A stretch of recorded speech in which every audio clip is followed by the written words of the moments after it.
Welcome back. All right, news of the day video. So there you go. These are the only items for today. Shouldn't be too long of a video. I shouldn't take too much of your time for now anyways. As we discuss the topics as we reach June 15th, halfway through the month. Almost July. You would know it by looking out there. Nope. Rain with a chance of rain later. And then showers, which normally means it rains for 4 hours, stops for 10 minutes, and starts again. Those are showers. All right, that being said, this is why there's timestamps. We're going to start things off with Brayden Point. Brayden Point returns tonight. Now, there's two questions. One, does he play on his normal line? And if that's true, then two, does he get a normal shift? Like, does he play 15 minutes? Does he play 12? Does he get sheltered minutes? Does he play more in the second than in the first and the third? Does what kind of plan are we looking at here? Or is he absolutely fine, good to go?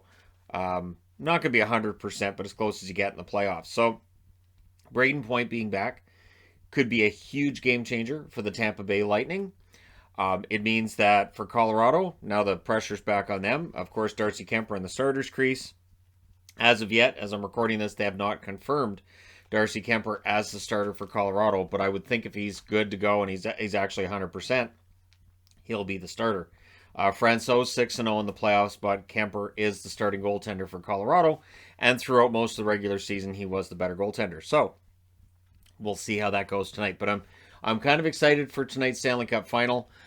This is truly a matchup between two powerhouses, which we haven't had the last 2 years. No offense to Montreal and Dallas, and even as a Dallas fan, I understand that Dallas doesn't quite have the gravitas of the Colorado Avalanche, even though Dallas beat them that year. But still, this is seen as kind of a Clash of the Titans situation. We'll see how the ratings do in the U.S. If having two of the best teams in the league, you've got one going for third straight cup, and another one that's been one of the top teams in the league throughout the year, was seen as the favorite to win the cup since back in the preseason. We'll see if that generates a lot of interest and what the ratings end up looking like. But all the best to Brayden Point in his return to the lineup tonight. All right, next up, John Tortorella. You know, I didn't think after he left Columbus that he'd end up back coaching, but here we are. It would appear that the Flyers, according to Daily Faceoff, the Flyers have offered him a job, and what's being reported now is that he's meeting with the Flyers to discuss the framework of his contract. And so, looks like John Tortorella is going to be the coach of the Flyers. The one thing I'll say with Tortorella is he has mellowed, at least in Columbus. It looked like he'd mellowed out quite a bit from how he was, say, Canucks hiring and prior to that. And so I think this could work. I think he did well in Columbus in the beginning. And then at the final year, clearly he and the team had decided this is enough. But yeah, when he's motivated, when he's really into it, and when he's got the right players around him, John Tortorella can be a very effective coach, and maybe that is what gets Philadelphia back to the playoffs. Not necessarily a Stanley Cup, but hey, playoffs are a start, right? So we'll see. Does Tortorella have a really good effect on Philadelphia? And which players in Philadelphia could Tortorella end up wanting gone? And then also, which players in Philadelphia might he give more ice time to than they got under previous coaches?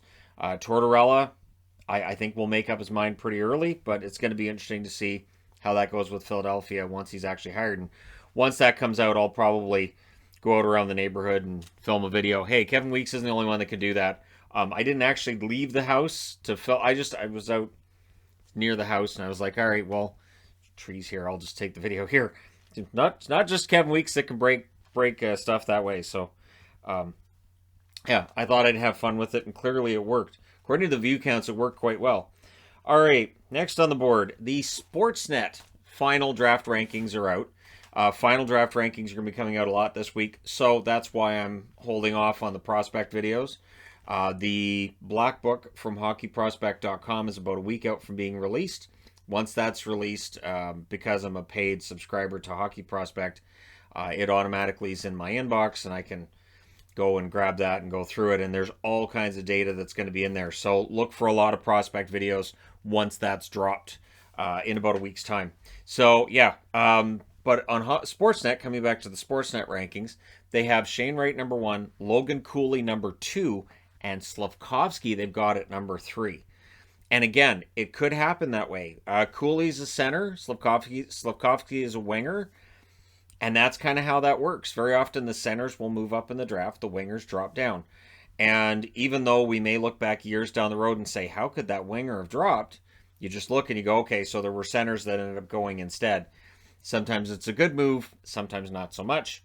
And so we'll see who ends up getting drafted where and by who, because we know that a lot of these draft picks could be in play. I think it's going to be a very interesting draft. Of course, there'll be a live stream on the channel here for that. It's what, July 7th and 8th? Do live stream for the first round, and then for the other rounds we do a live stream as well. I don't try to keep up with all the draft picks. At least I didn't last year. I tried the year before and it just didn't work. So we'll see how the draft ends up shaking down. But yeah, Shane Wright should be the number one. There's still the outside chance that either Cooley or Slafkovsky end up taking that number one spot. But yeah, it should be Shane Wright. All right, now some teams getting into figuring out who they're going to keep and who they're not. Dylan Gambrell is staying in Ottawa for one more year minimum. He signs a one-year extension worth $950,000. Good bottom six forward. Ottawa clearly impressed with his play while he was there. And Ottawa's got a very good penalty kill. They've had a very good penalty kill in terms of being dangerous on the penalty kill. They always seem to be capable of getting those shorthanded rushes, shorthanded chances. I know in Ottawa games during the regular season, I was always impressed by their penalty kill. And I thought when they traded out Nick Paul that the dangerous penalty kill would probably be hurt by that. Not really. They pick up Matthew Joseph, and guys like Gambrell may take up the slack. So we'll see how things go for Gambrell this season. Bottom six forward. And so that's one guy Ottawa doesn't have to worry about come next month. Speaking of which, this is one that's going to be interesting. So Tarasov, the number 3 in the Columbus organization, signs a 3-year extension for $3.15 million in total, not per season. So does Columbus carry 3 goaltenders? Does Tarasov end up in the minors? Or is something else going to end up being in the works? And I say this because Tarasov is seen as having a pretty high ceiling, right? And for Columbus, they want to jump back into the hunt for the playoffs. They've got some good draft picks in this year's draft.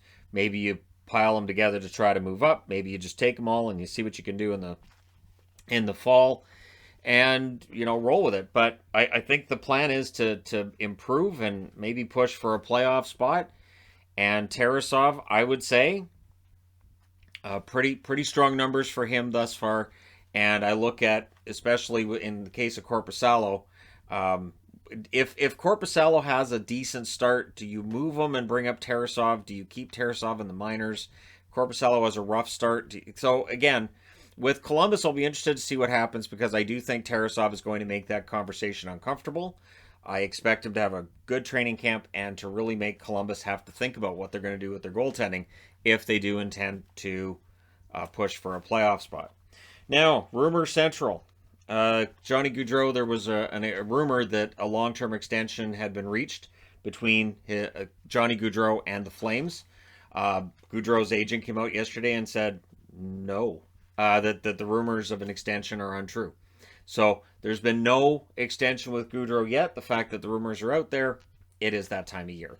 It's that time of year where there's a lot of rumors, a lot of speculation. That's why I do my best to stay out of it. I'm just here to tell you, yeah, the Johnny Gaudreau extension hasn't happened yet. Doesn't mean it won't, just means it hasn't happened yet. So there you go. Let me know your thoughts in the comments section below regarding any of the items that are being discussed today in this video. Don't forget to hit like and subscribe if you're browsing your way through. You just happened upon this video. Thank you guys so much for watching, for all your support. I will talk to you again soon.